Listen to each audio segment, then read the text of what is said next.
Hello, this is Adam, the car seat tech with Infant Toddler Youth and the Pump Station and Nursery. We're going to show you how to do a baseless installation for your Evenflo LiteMax SafeMax infant car seat. Now, you need to make sure that your child is buckled in the car seat first. You're going to set them down on the vehicle seat you're using in the back seat. You're going to grab your seat belt and you're going to come up and over the car seat. We're going to go ahead and buckle the seat belt in. We're going to make sure that the lap belt goes under the tabs. There's one on each side of the chair. And your shoulder belt is going to come around the back of the car seat. It needs to go right under this little wedge here. And there's one on each side of the chair. So grab our seat belt. We're going to come around the back. We're going to make sure the shoulder belt is under the wedge. And the shoulder belt is going to go straight back up to the car. Now, one of the most important things is we need to make sure you lock the seat belt. So if it hasn't been locked already, you're going to grab your shoulder. You're going to pull it all the way out slowly, as far as it can go.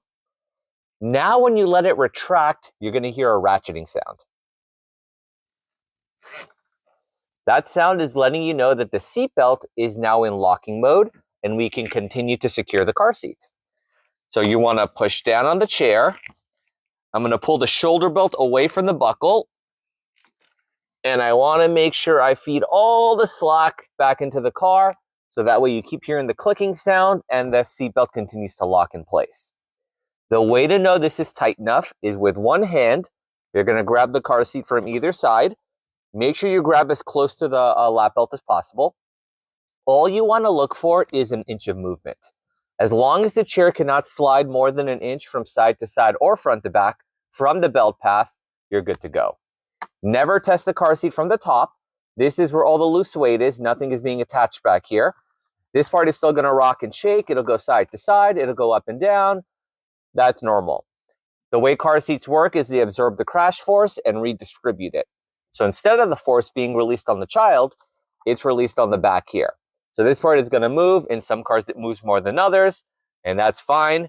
The only place you should be checking is near the belt path. The next thing we need to make sure of is that the child is sitting at the right angle. There is a red arrow on the side of the car seat here, and that arrow has to be level with the ground. So if you're parked on a flat surface, the arrow should be straight. If you're parked on a hill, the arrow will, of course, be at an angle. So let's take a look here. So it looks like our arrow is kind of at an angle. So I'm just going to reposition the car seat a little bit. All right. And you just have to kind of eyeball it. So once your two rules are being followed, the arrow is level with the ground and the car seat is not sliding more than an inch from the belt path, your baseless installation is complete. Thanks for watching the video. Don't forget to follow, like, and subscribe to support the channel. We'll see you next time.